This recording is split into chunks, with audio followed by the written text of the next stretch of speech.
إنا لله وإنا إليه راجعون. شايفين ده يا جماعة؟ مين ده؟ ده اسمه أحمد رفعت، سواء كنت تعرفه وما تعرفوش. أحمد كان لاعب في أحد الأندية المصرية. أحمد رفعت بعد وعكة صحية ربنا سبحانه وتعالى أنقذه منها، والناس خلاص قالوا إن أحمد رفعت مات. أحمد رفعت مش هيرجع للحياة مرة تانية، ولكن يشاء القدر إن أحمد رفعت يقوم ويطلع للنور ويطلع للحياة ويروح النادي ويسلم على أصحابه، ولكن يشاء القدر إن أحمد رفعت يموت النهارده بعد ما رجع للحياه مره تانية. طيب انا جايب احمد رفعت ليه؟ واشمعنى احمد رفعت؟ ما كتير من الناس بيموتوا، كتير من الشباب في سن احمد رفعت واصغر من احمد رفعت بيموتوا. انا جايب لك احمد رفعت لان السوشيال كلها، السوشيال ميديا مقلوبه على احمد رفعت، الناس كلها عارفه احمد رفعت، الناس مستغربه وكأن الموت بعيد، وكأن الموت ده بعيد عننا قوي. الناس مستغربين احمد رفعت يموت ازاي؟ هذا هو الموت. دي رساله انا جاي اقدمها لك واقول لك ان الموت مش بعيد عنك، الموت قريب جدا من كل انسان، الموت مش بعيد ابدا، الموت في لحظه واحده، انت لست بعيدا عن الموت،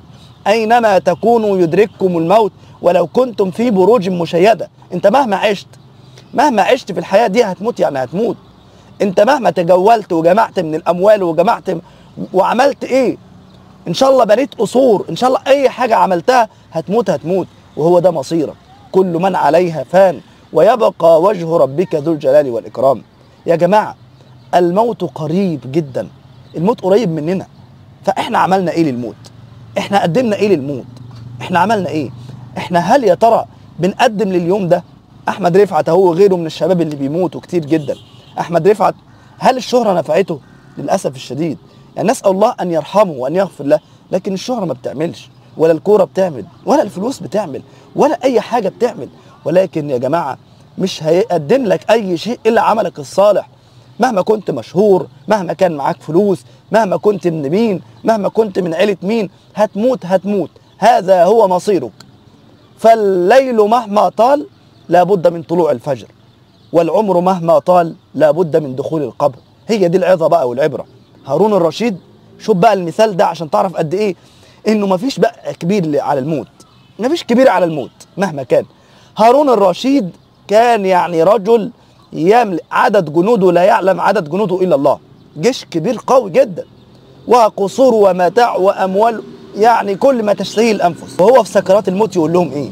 يقول لهم أحملوني إلى قبري، أنا عايز أشوف قبري. يحملوه إلى القبر، ياخدوه ويروه القبر، ويروح يشوف القبر ويشوف ظلمته، فيقول ما أغنى عني مالية، هلك عني سلطانية، يا من لا يزول ملكه ارحم من قد زال ملكه. شفتوا قد ايه؟ كلنا هنموت وكلنا هنسيبها، كلنا هنسيبها، مهما عشنا ومهما عملنا هنسيبها، يعني هنسيبها. كل من عليها فان ويبقى وجه ربك ذي الجلال والإكرام. فانت مش عايز ترجع ربنا ليه؟ مش عايز تقدم لنفسك حاجه ليه؟ حاجه تنفعك في اخرتك؟ مفيش حاجه هتنفعك ابدا والله الا عملك هو اللي هينفعك. اذا مات ابن ادم انقطع عمله الا من ثلاث: صدقه جاريه، او علم ينتفع به، او ولد صالح يدعو له. مفيش غير كده، ده اللي هينفعك، مفيش حاجه هتنفعك ابدا والله العظيم. فاذا جاءت الصاخه، لا ابنك ولا بنتك ولا اختك ولا امك ولا زوجتك ولا كل ده مش هينفعك. فاذا جاءت الصاخه يوم يفر المرء من اخيه وامه وابيه وصاحبته وبنيه، لكل امرئ منهم يومئذ شأن يغنيه.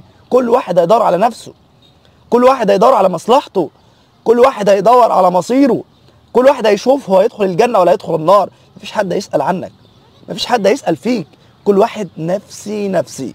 لكل امرئ منهم يومئذ شأن يغنيه. ابنك اللي انت عمال تجري رايح جاي وعمال تكوش من هنا ومن هنا، مش فارق معاك لا حلال ولا حرام عشان تبني الثروة الكبيرة، مش هينفعك. زوجتك مش هتنفعك، أولادك مش هينفعوك. لكل امرئ منهم يومئذ شأن يغنيه. شوف بقى، شوف الفرق. وجوه يومئذ مسفرة ضاحكة مستبشرة، يا رب اجعلنا منهم. ووجوه يومئذ عليها غبرة ترهقها قترة، أولئك هم الكفرة الفجرة. نسأل الله عز وجل ألا يجعلنا منهم أبدا. شوف بقى الفرق، لا يستوي أبدا واحد تعب وشقي وقدم للآخرة بواحد كان مقضيها في الدنيا وما كانش عامل حساب للدنيا للآخرة. هل يستوي ده بده؟ أبدا.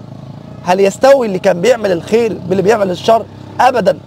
فمن يعمل مثقال ذرة خيرا يرى ومن يعمل مثقال ذرة شرا يرى. اللي انت هتعمله هتلاقيه، عملت خير هتلاقيه، عملت شر هتلاقيه.